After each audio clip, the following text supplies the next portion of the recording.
Allons-y pour PayPal, e-invoicing. Donc, comme j'ai dit, c'est normalement un webinaire qui dure à peu près d'1 heure, mais donc ici, on va essayer de le faire en 45 minutes.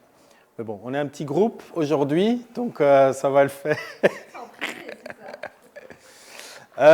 Donc, introduction. Donc, à partir du 1er janvier 2026, facturation électronique deviendra obligatoire en Belgique pour toutes les transactions B2B, entreprises immatriculées à la TVA. Okay, cela signifie que nous ne pouvons pas seulement envoyer des factures électroniques par voie numérique, par exemple un PDF ou par mail, mais qu'elles doivent être échangées dans un format structuré, standardisé, fichier XML ou plus précisément fichier UBL, qu'on connaît mieux via un réseau sécurisé tel que PayPal. Donc en fait, en gros, c'est que PayPal, c'est une technologie qui existait déjà avant. Okay, ce n'est pas nouveau, donc il y a déjà pour toutes les transactions B2G, donc avec des transactions et des factures pour le gouvernement, c'était déjà une obligation.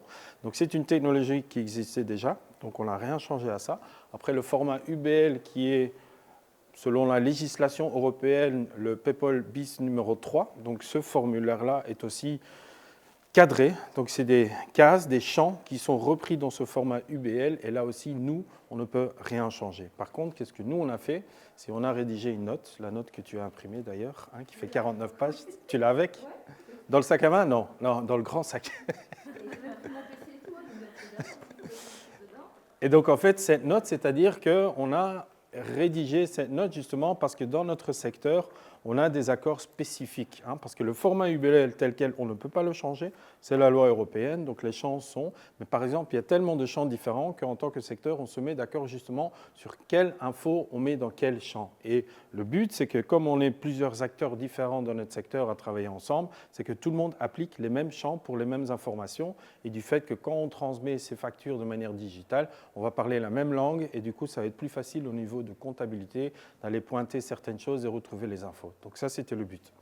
Après, cette note qu'on a rédigée, on ne l'a pas faite toute seule. Donc bien entendu, l'UPAV pour les membres francophones, la VVR pour les membres néerlandophones, l'APTO aussi pour les grands tour opérateurs, mais aussi avec la Fédération des autocaristes, avec la FBAA. Donc ça, c'était un premier groupe de travail. Deuxième personne qui travaille ici dans le groupe de travail, c'est les logiciels. Donc, on a travaillé avec Travenaut là-dessus, avec Servico et avec Tite. Donc, ils ont donné leur input de manière technique, comment ça se retrouve dans le système et quelles sont les possibilités au niveau technique. Et puis encore aussi, on a fait appel à un des grands bureaux adviseurs, conseillers, pour justement tout l'aspect juridique des choses et faire aussi que cette note soit d'application et correcte à la loi, tout simplement. Okay. Après, on a aussi, avec notre groupe de travail, on a été voir les différents cabinets. Donc, on a le SPF BOSA qui s'occupe de tout ce qui est la coordination et l'implémentation de la facturation électronique ici en Belgique. Et puis, il y a aussi le SPF Finance qui est important pour nous parce qu'eux gèrent bien sûr la matière de la TVA. Et donc, dans ce cadre-là, donc la TVA est bien entendu impliquée dans tout ce qui est la facturation. Donc, ça, c'est les deux cabinets avec qui on a eu des entretiens et qu'on aimerait bien, enfin, on a demandé pour avoir encore un entretien pour faire le suivi des choses, mais on n'a pas encore eu des nouvelles à ce jour. Oui, on va en venir tout de suite. Donc, qui a lu la note? Tu as commencé, tu t'es endormi, ok. Heb jij de note gelezen? Half en half, ok. Het is niet erg. Moi, je l'ai lu. Donc, juste le contexte légal des choses. Donc, de quoi il s'agit? Allez-y, si PayPal, facturation électronique? Oui, ok. Et donc, c'est toutes les factures B2B entre des entreprises belges assujetties à la TVA. Donc, encore une fois, assurance belge. 2 sociétés avec siège social présentes sur le territoire belge retombent sous l'obligation et la loi qui rentre en vigueur le 1er janvier 2026. Okay. Tous les marchés publics B2G, Business to Government, comme j'ai dit, ça existait déjà, donc automatiquement ça continue bien entendu à partir de janvier 2026, et aussi les établissements non assujettis à la TVA, tout comme les écoles. Les écoles, c'est B2G, mais non assujettis à la TVA. Les hôpitaux, par exemple, aussi non assujettis, mais aussi donc, des institutions gouvernementales. Et donc, ça veut dire que là aussi, on passe sur cette facturation électronique. Même s'il n'y a pas de TVA dessus, donc c'est non assujetti, mais ça passe quand même par le système.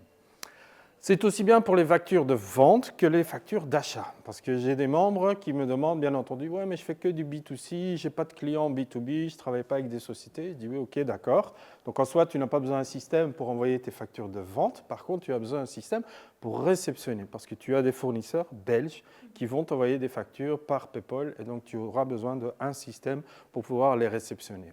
Donc, que ça soit bien clair, en fait, que pour nous, tout notre business, voilà, on a toujours au moins une facture B2B qui va venir, donc on retombe tous sous cette obligation à partir du 1er janvier. Et quelle que soit aussi la taille de l'entreprise, donc petite boîte, personne physique, une grosse société, même si on est, voilà, donc peu importe en fait le business, même si on est une ASBL en soi, dès qu'on a des transactions qui retombent, qui sont assujetties à la TVA, donc on va retomber sur cette obligation. Quelles sont les exemptions donc, qui ne retombent pas sur cette nouvelle loi à partir du 1er janvier, donc sur toutes les factures B2C, donc directement vers le consommateur, et aussi les opérations visées par l'article 44 du Code TVA, donc c'est-à-dire tout comme la vente d'assurance, donc les grandes compagnies d'assurance, la vente d'assurance est en fait exonérée de TVA, retombe sur l'article 44, donc ces factures-là d'assurance ne vont pas être, en tout cas ce n'est pas obligé, c'est pas obligé qu'elles soient reprises par PayPal. Les assujettis à la TVA qui se trouvent à l'étranger, donc qui ont leur siège à l'étranger. Okay. Donc ça peut être une société qui est active ici en Belgique, qui a peut-être même un numéro de TVA belge, mais que son adresse de son siège social est basée à l'étranger, ne retombe pas sous l'obligation de PayPal. Un peu comme MSC. Sur certaines factures, ils sont... Exactement, les factures d'MSC viennent de Suisse. Oui. Donc c'est de l'étranger, donc ça ne retombe pas sous MSC. Même qu'on a une structure ici présente en Belgique, on a des sales qui sont belges, qui sont ici en Belgique, on a des fois l'impression qu'on travaille avec un Théo belge, mais en fait, il faut vraiment aller voir d'où vient la facture ou d'où est facturé. C'est un peu comme Fram, ça va venir, ça vient de France. Voilà. Donc du coup, tous ces fournisseurs qui sont basés à l'étranger ne retombent pas sur l'obligation, par contre, sauf volontaire. Pourquoi? Parce que dès que nous, en tant que société belge, on a créé notre PayPal ID et donc on est enregistré dans le réseau de PayPal. Et si notre fournisseur qui est à l'étranger nous retrouve dans ce même réseau PayPal, ça pourrait qu'il envoie de manière digitale quand même sa facture. Donc vous pourriez réceptionner de quelques fournisseurs de l'étranger quand même une facture par PayPal. Mais alors du coup, ce n'est pas obligation légale par la loi belge, mais c'est juste une facture qui rentre de manière volontaire à ce moment-là. Parce que la France, par exemple, eux, ils vont basculer. Nous, c'est le 1er janvier, eux, ils basculent à partir de septembre 2026, donc 9 mois plus tard. Pardon? Mais tous les pays ont une autre date. Hein. En Pays-Bas, ils n'ont même pas de date. Ils n'ont même pas de date. Et donc, chaque pays, en fait, c'est une directive européenne, encore une fois, bien entendu. Donc, tout le monde devra passer à la facture digitale numérique à un certain moment. Donc, pour l'instant, chaque pays membre a traduit ça dans une loi nationale. Ici, en Belgique, on a décidé de commencer le 1er janvier 2026, en France en septembre. En Allemagne, c'est une période de transition de 25, 26, 27, de 3 ans. Après, aux Pays-Bas, il n'y a pas encore de date même, ils ne sont pas encore d'accord quand ils vont commencer. Pour finalement, à partir de 2030, et ça c'est la directive européenne, il dit que tous les pays membres de l'Union européenne doivent être prêts pour 2030, parce qu'à ce moment-là, on va basculer, on va avoir des transactions intracommunautaires. Et donc à ce moment-là, les factures vont venir de France, des Pays-Bas et des autres pays membres de l'Union européenne par le même système.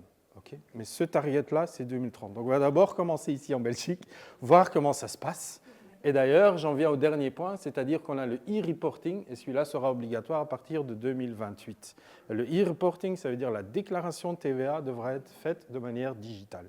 Donc ça nous laisse 2 ans de transition pour mettre tout au point et voir que tous les flux de facturation électronique fonctionne bien pour après faire notre déclaration de TVA à partir de 2028.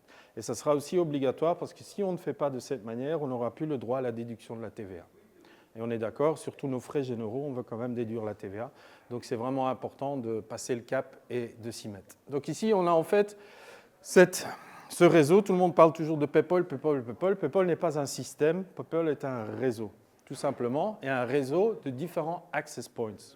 Et les access points, aujourd'hui, il y en a 54, c'est une liste de sociétés. Le plus grand, vous les connaissez, Odoo, Exact Online, voilà, tous ces systèmes de comptabilité Ils sont tous passés Access Point. On a aussi par exemple TravelNote ici qui est présent. Eux aussi en tant que logiciel et services de comptabilité, eux sont demandeurs, donc ils sont agréés Access Point. Donc ils ont rempli en fait tous les critères qui sont définis par PayPal et par le SPF BOSA pour devenir un Access Point. Okay? Et il fait quoi cet Access Point? C'est-à-dire votre fournisseur va vous envoyer une facture. Lui, il a son Access Point, son logiciel avec lequel il travaille. Ça va traduire sa facture selon le format qui est imposé par la loi européenne PayPal BIS format numéro 3. Ce formulaire va être envoyé par l'intermédiaire, il va faire un check bien entendu sur le numéro TVA, sur le PayPal ID, voir si tout est bien en ordre, c'est la bonne personne, le bon réceptionneur de cette facture, pour après que vous, en tant qu'agence, vous avez votre Access Point qui va réceptionner cette même facture dans le format standardisé que vous allez pouvoir lire après dans votre système et puis après, vous allez être receveur de cette facture. Donc ça, ils appellent le Four Corner Model. Et donc, à partir de 2028, après, il y a encore un qui va se rajouter ici. Et donc, ça, c'est l'État, dans un Five Corner Model, parce que l'État donc, va reprendre la déclaration de TVA, bien entendu. Et donc, les Access Points vont communiquer avec les bases de données PayPal, mais vont communiquer aussi avec l'État pour la déclaration. Et puis après, elle va transiter comme ça vers vous en tant que réceptionneur de cette facture. OK ? Donc voilà, PayPal, un réseau, un network, Access Point, 54, mais il y en a encore toujours qui se rajoutent. Hein. Donc on peut arriver même à plusieurs, 100. Donc, après, c'est à vous de voir. Je viens tout de suite au dernier point, le rôle de votre logiciel ou programme comptable. Ça dépend comment vous travaillez aujourd'hui. Il y en a certains, ils ont un système qui fait la facturation, donc qui prépare la facture. Après, vous avez un autre système qui est peut-être votre logiciel de comptabilité qui, à ce moment-là, est l'Access Point et qui va être celui qui envoie ou qui réceptionne les factures. Et puis après, des fois, il y en a qui travaillent encore avec un troisième système. Donc, tout dépend. Après, il y en a certains d'entre vous, l'organisation travaille un système qui est aussi bien système de facturation, Access Point et qui fait encore la comptabilité. Donc, tout dépend un peu comment vous êtes structuré, organisé aujourd'hui. Mais donc, il faut voir aussi pour vous qu'est-ce qui marche le mieux. Parce que bon, travailler avec 3, 4, 5 systèmes, ce n'est pas toujours la manière la plus efficace. Mais en tout cas, il faudra au moins un système qui est Access Point qui vous permet justement de pouvoir envoyer ces factures. Okay. Et puis la facturation électronique, donc input-output, c'est aussi à partir du 1er janvier 2026, ce sera ce document-là, donc ce document numérique sera aussi la seule facture légale, de manière juridique, qui va vous servir en guise de charge de preuve, par exemple, ou si pour avoir le droit à la déduction, c'est vraiment ce document-là qui va compter. Votre logiciel pourrait la convertir en PDF, qui est pour vous, alors du coup, plus facile à lire à ce moment-là, mais sachez que ça n'a aucune valeur, ce PDF. 1er janvier 26, ça sera vraiment le document numérique, le format UBL, ça va être le seul document valable. OK ? Donc le PDF va continuer à exister parce que, surtout au début, c'est plus facile à lire, bien entendu, mais c'est un simple document de courtoisie. Donc si vous voyez une erreur sur ce PDF, il faut juste vérifier si l'UBL est bien la même chose, si l'erreur se retrouve aussi là-dedans, parce que peut-être il y a eu un problème de traduction à un moment ou à un autre. Pour en venir aux différents flux de facturation. Donc ici, on a pris donc... Fermez la porte, monsieur, il parle.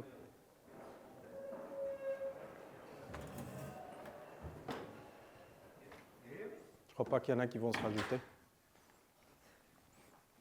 Et donc, pour le flux de facturation, ici, on a repris la circulaire et j'ai essayé donc de visualiser en fait tous les différents flows qui existent aujourd'hui et toutes les transactions qu'on a dans notre secteur avec les différents acteurs. Maintenant, la bande en haut, en vert, c'est bien entendu tous les fournisseurs qui sont basés en Belgique, qui retombent sous l'obligation de PayPal. Et puis après, on a tous les fournisseurs et tous les acteurs qui ne sont pas belges. Donc ici, vous voyez les lignes noires qui sont en fait les flux qui existent déjà aujourd'hui. Donc un fournisseur qui envoie sa facture à un TO belge ou bien qui envoie aussi directement à l'agent de voyage si vous travaillez avec un broker qui est basé par exemple à l'étranger. Donc du coup, vous avez un flux qui existe et c'est une simple facture PDF comme vous la recevez aujourd'hui par mail donc, ou par un autre système ou un autre type de document. Mais donc ces flux-là vont toujours exister à partir de 1er janvier 26. Okay. Qu'est-ce qui va changer? C'est les lignes bleues, c'est-à-dire certaines transactions que vous faites aujourd'hui vont passer dans l'obligation de PayPal. Okay. Donc ici, on a bien entendu les fournisseurs à gauche, le tour opérateur qui fait appel aux différents scénarios qui existent pour vendre un voyage, avec après l'agence de voyage qui est aussi bien intermédiaire ou qui peut agir dans son propre compte pour arriver alors aux clients B2C qui ne sont pas dans le scope de PayPal ou bien un client, un preneur des prestations B2B ou B2G. Mais on va voir ça en détail. On va commencer avec les fournisseurs. Donc, premier, c'est tous les fournisseurs basés ici en Belgique, donc retombent sous l'obligation. Les fournisseurs étrangers, on a déjà parlé, donc ils ne retombent pas sous l'obligation, à part, bien entendu, s'ils sont volontaires. Après, comme je vous ai dit, on est en pourparlers avec le SPF BOSA pour justement mettre certaines choses au clair, hein, des choses qu'on a analysées, on s'est dit cet élément-là pourrait poser problème pour nos agences, donc on aimerait bien avoir une solution ou quand même qui réfléchisse à certaines choses. Et ici, on a l'histoire d'IATA. Maintenant, pour vous dire, pour tout ce qui est ticket de train, par exemple, quand on demande à la SNCB qu'est-ce qui va se passer à partir du 1er janvier, même plus tôt, SNCB est déjà passé à PayPal en fait aujourd'hui. C'est-à-dire, ils disent pour nous, il n'y a pas de changement. Pourquoi? Parce que la SNCB émet une facture pour toutes les ventes de tickets de train. Donc, si vous vendez de l'Eurostar et tout ça, donc c'est la SNCB qui émet une facture qui est alors du coup adressée à l'agence de voyage. Deux sociétés belges, donc oui, c'est PayPal, mais tout se passe normalement. Quand on a eu des réunions avec IATA, IATA nous a fait comprendre que, donc ça c'est bien entendu pour ceux qui sont IATA, qui ont la licence IATA. Si vous travaillez avec un broker aujourd'hui pour la vente des vols d'avion, il n'y a pas de problème. Votre broker va émettre une facture de sa société belge à votre société à vous. Donc là de nouveau c'est PayPal normalement. Mais si vous avez une licence IATA et si vous faites appel au BSP pour tous les paiements, c'est-à-dire IATA a le statut d'intermédiaire. IATA a un mandat d'encaissement pour collecter l'argent au nom et pour le compte des compagnies aériennes. Donc oui, ils ont un mandat d'encaissement, c'est pour ça qu'ils font les fichiers BSP, pour réceptionner ou récolter le paiement, mais après ils ont un statut d'intermédiaire, c'est-à-dire IATA n'émet pas de facture à son nom pour son propre compte. Il travaille pour les compagnies aériennes. Donc ça veut dire que IATA nous dit, OK, à partir du 1er janvier, on va ouvrir le robinet de PayPal, ça veut dire que toutes les factures des compagnies aériennes vont être envoyées par PayPal et vont être adressées à l'agence de voyage directement. Donc du coup, aujourd'hui, comment elle travaille une agence, c'est-à-dire elle a son fichier BSP et elle reprend ce fichier une fois par semaine, une fois par mois. Elle met ça dans sa comptabilité en tant que facture d'achat. Ça a toujours été comme ça, on l'a toujours fait comme ça, qui n'est pas correct. Qui n'est pas correct parce que le fichier BSP, c'est juste une note de paiement en fait. Une note de paiement, ce n'est pas un document légal, juridiquement correct, ce n'est certainement pas une facture d'achat. Mais on l'a toujours fait comme ça, très facile. J'ai 10 000 € de ticket, j'ai un fichier BSP à 10 000 €, je pointe les deux, OK, je suis bon. Par contre, maintenant, on va recevoir des centaines et des centaines, en tout cas, ça dépend de l'agence, mais si vous vendez pas mal de billets d'avion, vous allez recevoir beaucoup de factures de chaque compagnie aérienne différente, pour chaque ticket d'avion, pour chaque ADM, pour chaque note de crédit, donc pour chaque transaction ou chaque différence. Donc voilà, donc ça va générer, enfin on le pense, on le croit, non, que ça va générer quand même un nombre important de factures à partir du 1er janvier. Et du coup, on a adressé ce point au SPF BOSA pour dire, regardez les gars, ça ne va pas aller parce que du coup, on va augmenter bien entendu la charge de travail au sein de nos agences et ce n'est pas le but parce que justement, on passe sur le digital, on passe sur le numérique pour plus d'efficacité, pour que tout se passe mieux, mais en fait, ça nous met plus de boulot.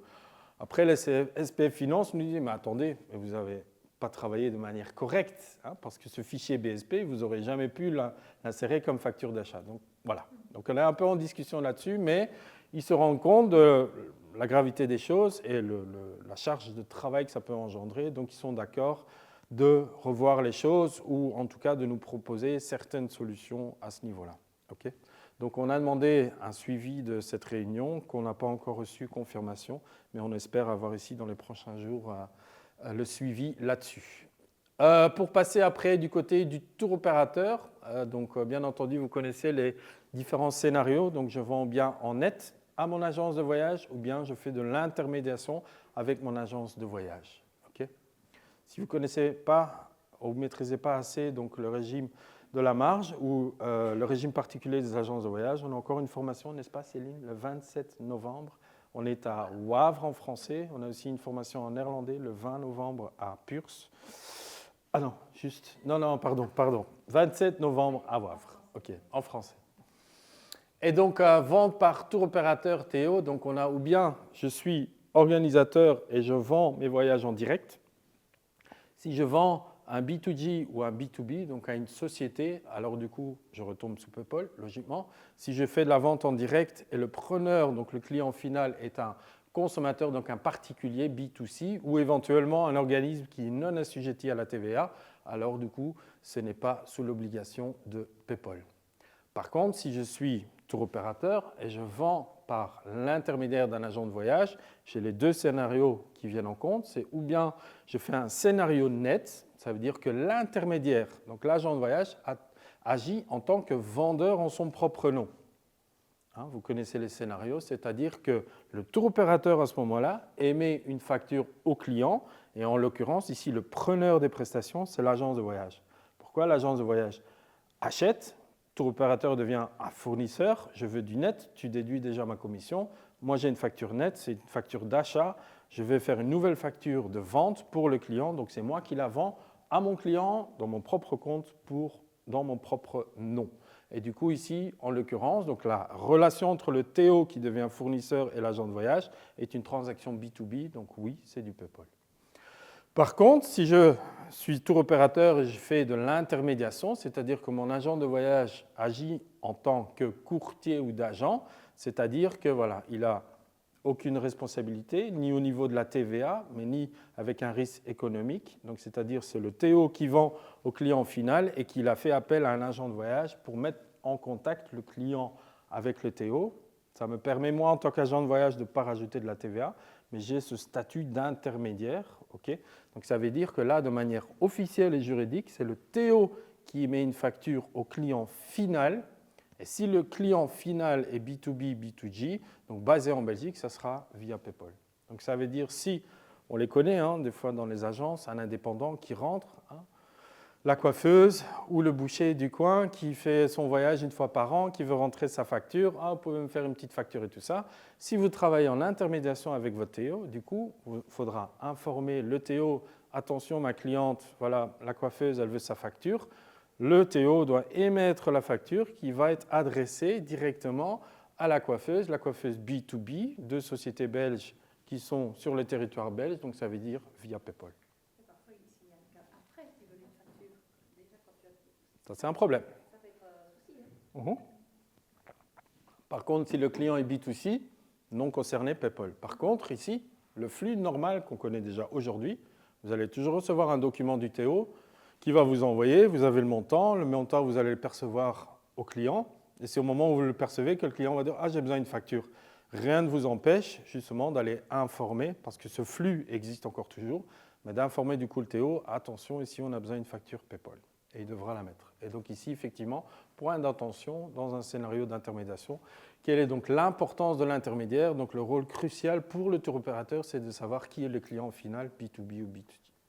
Comme ça, au moins, il sait, le TO, qu'est-ce qu'il doit faire? Est-ce qu'il doit émettre une facture de manière officielle et l'envoyer par PayPal ou pas?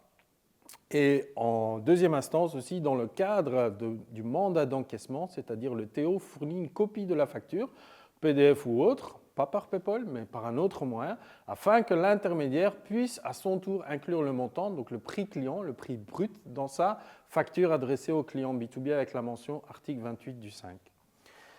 28.5, c'est-à-dire c'est un article qui existe, pas seulement dans le monde du voyage, ça existe aussi dans d'autres secteurs, mais c'est-à-dire c'est un moyen d'encaisser un montant sur votre facture qui ne vous appartient pas.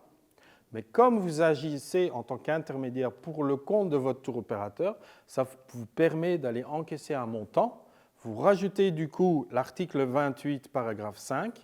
Vous ne rajoutez pas de TVA là-dessus, parce qu'elle ne fait pas partie de la base d'imposition, mais ce montant, vous pouvez le rajouter à votre facture, parce que ce montant, vous l'encaissez pour le compte du TO. OK? Donc ça, oui.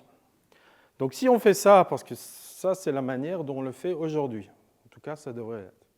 On le fait aujourd'hui comme ça, on fait de l'intermédiation. Je suis agent de voyage, je suis intermédiaire, et donc j'encaisse le montant chez le client et je le verse après au tour opérateur. Et ici, on voit, avec les consultations avec le SPF Bossa, on s'est dit que, OK, en tant qu'intermédiaire, le mandat d'encaissement, ça pourrait engendrer des fois des complexités aussi. Pourquoi? Parce que de un, moi, je vais encaisser un montant chez mon client, Et le tour opérateur va envoyer sa facture directement au client, qui est la seule facture de manière juridique qui est correcte. Et il doit l'envoyer. Là aussi, le SPF Finance est très clair là-dessus. Cette facture du TO doit arriver chez le preneur B2B. C'est obligatoire, c'est la loi. Donc il est obligé de la recevoir, mais nous, on va encaisser. Du coup, il va recevoir 2 documents par PayPal. Et donc là, on se dit, si pour une raison ou une autre, le TO rajoute ses données bancaires sur sa facture, du coup, le client risque de payer 2 fois. Une fois à l'agence de voyage et une fois au TO. Donc du coup, là aussi, on voit, on peut s'imaginer que ça va créer des problèmes ou en tout cas de la confusion. Okay, donc là aussi, on en pour parler avec le SPF pour voir quelles sont les solutions. Parce que ce problème de mandat d'encaissement, ce n'est pas que dans notre secteur, il y a aussi d'autres secteurs qui ont la même chose, en fait, la même structure.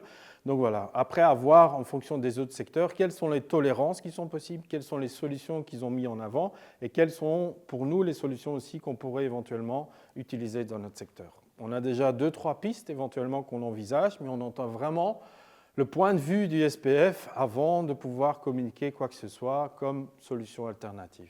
Okay. Oui, pour ce genre d'intermédiaire, si tu prenais peut-être un petit peu de frais en plus sur un dossier, c'est fini. Je reviens là-dessus tout de suite. Passons effectivement du côté de l'agent de voyage qui peut agir dans 2 statuts différents. Okay. L'agent de voyage va agir en tant qu'agence TVA. Ça veut dire je vais travailler avec un fournisseur, j'ai du net, j'encaisse le net, facture d'achat, je refais une nouvelle facture de vente, j'agis dans mon propre nom pour mon propre compte. Okay. Et du coup, là, je vais voir qui est le preneur des services. B2B, B2G, c'est par PayPal. Donc si là, la coiffeuse vient réserver chez moi, pas de problème, je peux lui envoyer la facture PayPal puisque j'agis pour mon compte et en mon propre nom. Si je vends à des particuliers ou non assujettis, ça ne sera pas via PayPal. Par contre, si je suis agent de voyage et j'ai le statut d'intermédiaire, courtier ou agent, ça veut dire qu'encore une fois, je n'ai aucune responsabilité vis-à-vis de cette facture. C'est le TO qui émet la facture, qui est d'ailleurs importante, et la seule facture juridiquement valable pour l'administration. Là, il faudra juste communiquer si le preneur est B2B ou B2G, je le communique à mon TO, et alors le TO devra l'envoyer par PayPal. S'il s'avère que c'est un particulier ou non assujetti à la TVA, ce n'est pas par PayPal. Okay, donc toute cette communication devra passer. Bien entendu, après, moi, en tant qu'intermédiaire, j'ai ma commission que je facture. Et il y a 2 moyens. Ou bien je le facture directement moi-même à mon TO, ou bien je fais appel au self-billing, où je laisse le TO facturer à ma place. Mais on revient là-dessus tout de suite dans les prochains slides. Mais après, je vais en venir ici, c'est-à-dire après, si je suis justement intermédiaire et agent de voyage où j'agis comme agent ou courtier. Ici, donc, j'ai cet exemple où je vais encaisser le montant du tour opérateur. Je vais la mettre sur ma facture qui va être adressée à mon client B2B. Je vais rajouter ici pour le forfait qu'il a acheté chez moi 2 000 €, pas dans la base d'imposition, article 28, paragraphe 5. Okay. Donc ça veut dire que je ne dois pas rajouter de TVA et je peux l'encaisser. Mais elle ne fait pas partie de la base d'imposition. Après, rien ne m'empêche de encore vendre d'autres prestations à côté, comme une voiture de location, 800 €. Ici, la voiture de location, on fait appel au régime particulier des agences de voyage. C'est le régime de la marge, c'est une marge forfaitaire de 13%, 21% de TVA sur une marge de 13%, c'est 2,73, ça me fait 21,84 € de TVA à rajouter sur mes 800 €. Celles-ci aussi, je les encaisse, je rajoute à la facture, j'ai encore mes frais de dossier, 40 € ici, 21 parce que les frais de dossier maintenant, c'est du 21%, hein, c'est le régime normal. Donc, ce n'est pas la marge forfaitaire, donc 21% sur 40 €, donc je rajoute 8,40 € sur ma facture. Donc oui, on peut rajouter un petit montant, mais ça sera des frais de dossier. Donc si tu veux rajouter 100 € sur les 2 000 €, ce sera 140 € de frais de dossier avec 21% de TVA. Mais à ce montant-là, là, on ne peut jamais toucher. Et c'est le cas aussi aujourd'hui, hein, d'ailleurs. Donc, rajouter des montants, je le comprends. On n'est pas toujours content avec les commissions qu'on reçoit des TO. On peut le faire, mais alors du coup, c'est des frais de dossier. Et d'ailleurs, si vous le rentrez en Travel Note, le système bloque et vous donne que des frais de dossier, 21% de TVA. Vous ne pouvez plus le modifier sur autre chose, donc Travel Note va le bloquer, ça va être toujours du 21%. Pourquoi ? Parce que c'est pour cette raison-là.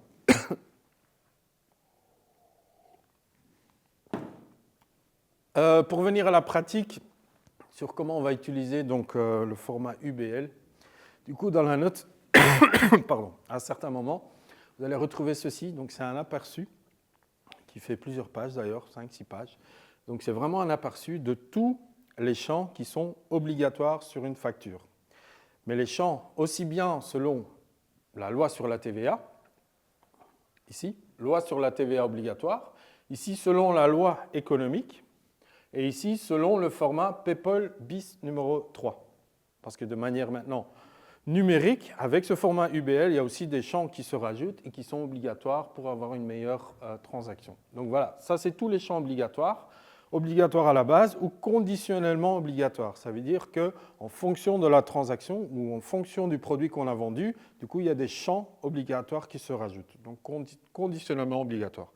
On ne va pas aller en détail, sinon demain on est encore là. Mais c'est dans la note, donc il faudra juste parcourir s'il y a des infos qui vous intéressent. Avec après, par contre, ça c'est les champs par contre, que j'aimerais bien adresser aujourd'hui, c'est les accords sectoriels. Donc c'est des champs qui existent dans le format UBL qu'on peut utiliser de manière optionnelle. Mais du coup, ici en tant que secteur, on s'est mis d'accord, ok, quelles infos on va mettre dans quel champ. Et là, vous voyez, comme vous le savez, pour nous, le PO, le numéro de dossier, est vraiment crucial dans notre secteur. Ici, on a dit on va mettre ça dans le champ Order Reference avec le ID et le numéro de PO. Okay. Donc ça, tout le monde doit le faire de cette manière et dans ce champ spécifique. Après, surtout quand on travaille avec des sociétés, souvent, le client a aussi une référence à lui en interne qu'il utilise. Surtout quand il réserve une incentive chez vous ou un team building et tout ça, ils ont toujours... Ils ont une grosse boîte avec la comptabilité, donc ils ont des références en interne pour mettre ça sur tel et tel budget. Et donc, si le client demande de rajouter une référence, vous pouvez le mettre donc, sous le Buy Reference ou même sous le Project Reference. Une légère préférence pour le Buy Reference, donc ça, c'est le champ que nous préférons quand même pour mettre ce type d'information. Okay. Et après, la mention de l'intermédiaire, parce que là aussi, on l'a vu là tout de suite, il y a différents scénarios, scénario net, scénario intermédiaire. Donc là, en fonction, l'intermédiaire n'est pas toujours repris sur la facture.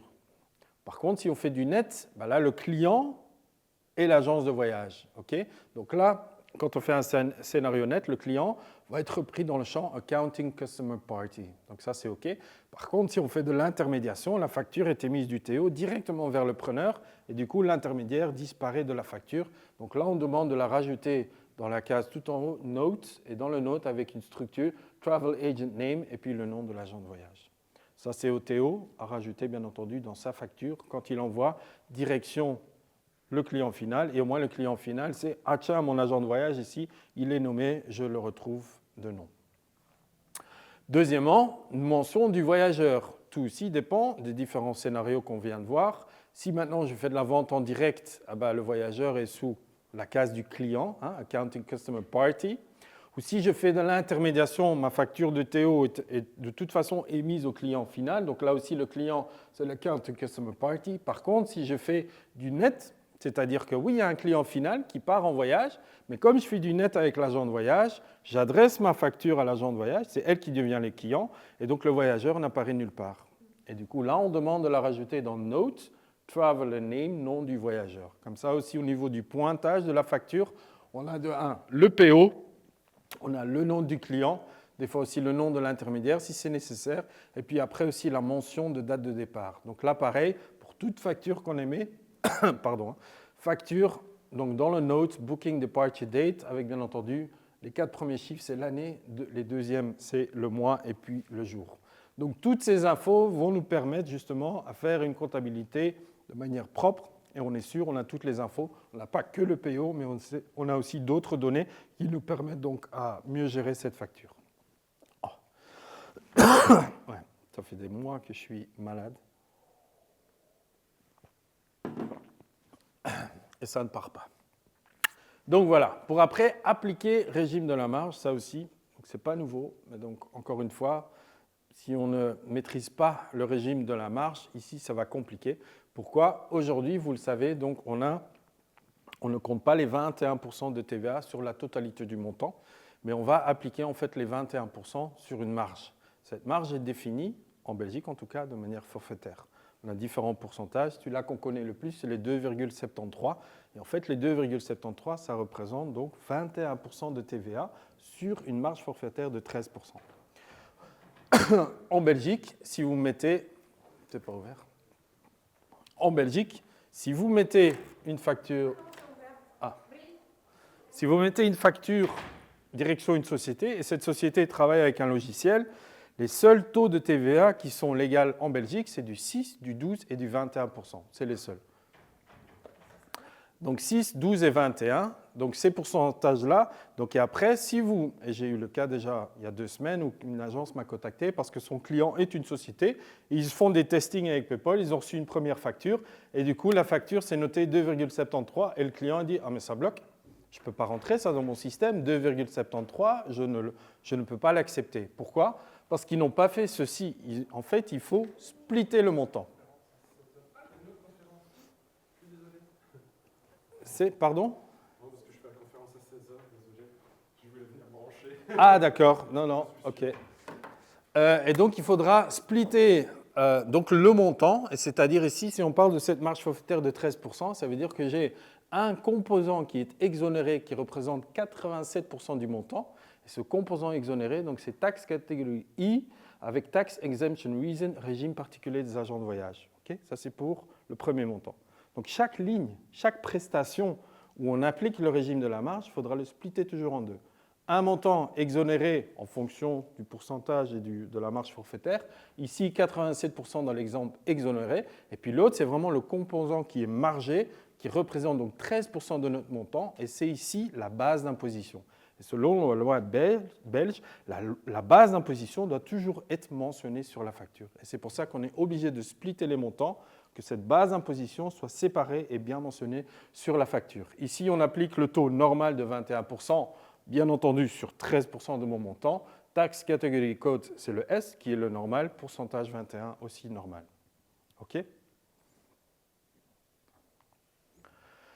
Pour après, on a dans notre secteur aussi d'autres types d'opérations qui sont exemptées à 100% de TVA. Donc ici, on n'applique pas le régime de la marge, on ne va pas splitter, mais comme tout est exonéré à 100%, on peut monter tout le montant sur une ligne. Mais ici, de nouveau, exonéré, donc tax catégorie, c'est le I, de exonéré avec tax exemption reason, exemption selon l'article Intel. C'est-à-dire aussi, selon la loi, chaque facture où on note 0%, il faut toujours mentionner la raison pourquoi c'est du 0%. Obligé, obligatoire. Donc le tax exemption reason devient bien entendu très important. Il faut toujours mentionner un article qui va nous expliquer pourquoi je ne compte pas la TVA dans ce cas-ci. Et si j'en ai rajouté deux les plus connus, donc c'est la vente de vols internationaux, ça c'est l'article 41 paragraphe 2b, ou la vente de voyages qui ont lieu en dehors de l'Union européenne, ici c'est l'article 41 2 bis. Okay. Ça va? Donc ça c'est pour l'application. Donc ça veut dire qu'une facture avec 20 prestations, il y en a une dizaine où on applique le régime de la marge. Je peux vous dire les lignes en UBL, il y en aura beaucoup parce que tout va être splitté. Mais après, c'est purement de manière structurée, enfin numérique de toute façon. Mais ça, c'est la manière correcte de l'appliquer. Et tout ça, bien entendu, on est d'accord, c'est le boulot des logiciels à mettre ça en place dans le back-office ou dans le système de la préparation de la facturation qui sera envoyée après par le réseau PayPal. Pour après en venir à la facture de commission, donc comme je vous l'ai dit là tout de suite, donc il y a deux manières de facturer, ou bien je suis agent de voyage et je travaille avec mon TO, mais c'est moi qui émets ma facture. Alors ici, c'est décerné par l'agent de voyage au TO, type invoice type code, c'est le 381 qui est la facture normale, facture commerciale, ou bien je travaille avec mon tour opérateur par le self-billing, c'est-à-dire c'est le preneur, donc le TO qui s'adresse la facture à lui-même. Là, on a toute une législation bien spécifique au self-billing parce que ce n'est pas seulement d'application dans le secteur du voyage, mais ça existe aussi dans d'autres secteurs. Et donc, la législation autour du self-billing, c'est aussi très cadré. Il y a beaucoup de règles aussi là-dessus. Ici, c'est le invoice type 389, donc le type self-bill. Et là, par contre, il faudra juste vérifier avec le logiciel avec lequel vous travaillez aujourd'hui s'il supporte le système du self-billing. Parce qu'on entend déjà aujourd'hui, par exemple, c'est Exact Online, qui est quand même pas la petite boîte, qui est quand même une boîte de comptabilité assez grande ici en Belgique. Il n'applique pas le self-bill. Donc PayPal l'autorise. Donc les transactions peuvent se faire par le réseau PayPal en self-bill, mais si le access point ne va pas soutenir cette fonctionnalité du self-bill, ça veut dire qu'on ne pourra pas la réceptionner ou ni l'envoyer, et du coup ça pose problème. Du coup, on a demandé un rendez-vous avec Exact Online pour voir, parce que ce n'est pas qu'il n'offre pas aujourd'hui. Ils vont peut-être sont en cours de développement pour être prêts pour le 1er janvier 2026, c'est possible. Mais donc en tout cas, à vérifier quand même pour être sûr, si on est un TO ou si on veut travailler par le self-build, que mon système, mon access point va bien le soutenir. Et quand on envoie les factures de commission, aussi bien de manière classique ou le self-billing, il existe la tolérance de 0% TVA, qu'on n'est pas obligé de la mentionner, mais alors du coup, de nouveau, taxe catégorie I avec tax exemption reason, aucune TVA facturée entièrement déductible pour le client, selon le numéro 112 de la circulaire, ainsi de suite. Okay. De nouveau, pourquoi 0 ? Je dois donner la raison, et ça c'est la raison qui réfère à la tolérance dans le numéro 112. Pour après passer aux notes de crédit et les corrections, donc c'est-à-dire qu'il s'agit d'une annulation ou partielle d'une facture déjà émise. Donc là, invoice type code, c'est le 381, qui est donc la credit note. Et là, d'une manière, PayPal nous exige de rajouter la référence de la facture originale. Donc billing reference devra être noté. Et ici, nous, en tant que secteur, on demande en plus de rajouter le numéro de PO. De nouveau, le numéro de PO, order reference, pour nous, très crucial pour faire le lien avec les différentes réservations. Et aussi bien la facture originale qui a été créditée, en plus du numéro de PO, donc ça nous permet quand même de faire le lien plus facilement. Puis celle-ci doit refléter exactement la correction, tant en termes de contenu que des montants, négatifs bien entendu, être établie avec le même traitement de la même structure de TVA que la facture originale. Et toutes les corrections doivent être effectuées par PayPal. Pourquoi ? Parce que si mon fournisseur m'envoie une facture, et pour une raison ou une autre, cette facture n'est pas correcte, elle flotte et elle reste dans le système. Elle est toujours là. Donc la seule manière d'annuler une facture qui a été envoyée par PayPal, c'est de faire une note de crédit. Donc si elle n'est pas correcte, il faudra faire une note de crédit. C'est ça la seule manière. Avant, c'était différent. On recevait une facture, elle n'est pas correcte. Attends, mais je la déchire, c'est bon, je t'en fais une nouvelle. Pas de problème. Ici, non. Dès qu'elle est envoyée, elle est partie de l'access point du fournisseur, du coup, elle flotte. Et la seule manière de l'annuler, c'est donc faire sa note de crédit. Surtout pas refaire une autre facture pour le même montant de manière négative. Là, ça va bloquer le tout. Alors, il y aura 2 factures dans le système, donc ça ne va pas. Donc, vraiment des notes de crédit avec ce code-là. Pour faire le pont direction le prochain point, c'est-à-dire dans PayPal, on a aussi différents statuts qui existent, qui nous permettent, entre les différents access points, de communiquer d'une manière ou d'une autre. Donc ça, c'est les différents statuts qui existent. Accusé de réception, accepté, rejeté, accepté sous condition, payé partiellement, payé en cours ou sous requête. Et le problème ici, actuellement, c'est que ces statuts ne sont par la Belgique pas obligatoires. Donc on ne les a pas rejetés dans la législation belge pour dire que ces statuts, on doit les utiliser. Donc ça veut dire que certains logiciels, encore une fois, ou Access Point, ne supportent pas les statuts, ou ne veulent pas les réceptionner, ou ne veulent pas les envoyer. Donc en fait, ici, nous, on a demandé au SPF BOSA, justement, de quand même reconsidérer les statuts, parce qu'ils sont présents, ils existent, de quand même en obliger quelques-uns, et surtout le statut rejected. Pourquoi ? Parce que je viens de vous le dire, s'il y a une facture qui est envoyée et pour une raison ou une autre, elle n'est pas correcte, ça vous permet, vous, en tant que société, de la rejeter de manière officielle pour dire, voilà, je ne suis pas d'accord, il y a une erreur avec cette facture, je la rejette. Parce que si mon fournisseur n'émet pas une note de crédit, elle va rester là dans le système et donc au moins, moi, je vais pouvoir la rejeter. Qui va, peut-être pas au début, mais une fois qu'on va faire nos déclarations de TVA officielles, ça va passer par le système, on est d'accord que c'est quand même super important d'avoir cette possibilité d'aller au moins rejeter une facture. Donc voilà. Ici, par contre, le SPF BOSA nous a dit qu'ils ont déjà eu la demande d'autres secteurs aussi, qu'ils comprennent tout à fait notre inquiétude, donc je crois que ça va être OK. Par contre, on ne sait pas si ça va être en ordre pour le 1er janvier 2026, parce que du coup, il faut adapter la loi aussi.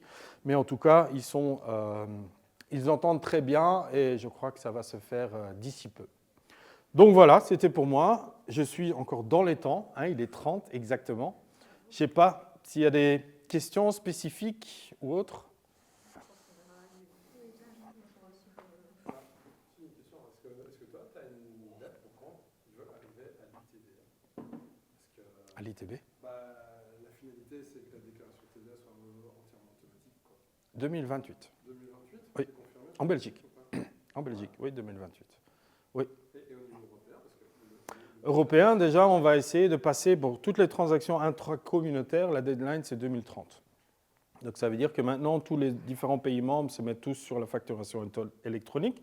Tout le monde a sa législation nationale, tout le monde a son propre timeline pour tout mettre en place, mais selon la directive européenne, tout le monde devra être électronique à partir de 2030 et à partir de ce moment-là, les transactions intracommunautaires vont se faire aussi de manière électronique. Ouais. Mais pour nous en Belgique, donc 1er janvier 2026, on passe à la facturation électronique pour après avoir la déclaration en 2028. Ouais. Mais on vous tiendra au courant, bien entendu, parce que la note, comme vous le voyez, elle n'est pas définitive. Hein, il y a encore des points avec lesquels on attend des réponses du SPF BOSA. Donc ici, là-dessus, dès qu'on a des updates, on va les envoyer par l'UPAV, par la VVR, par la BTC, des updates. La note qu'on a rédigée, on va faire aussi des updates avec aussi qu'est-ce qui a été modifié, qu'est-ce qui a changé. Donc voilà, donc on vous tient au courant. Et encore une fois, donc si vous avez des infos ou la note, vous voulez la transférer à des gens, service de comptabilité avec qui vous travaillez ou avec un autre logiciel avec lequel vous travaillez, n'hésitez pas, elle est là pour ça, donc partagez.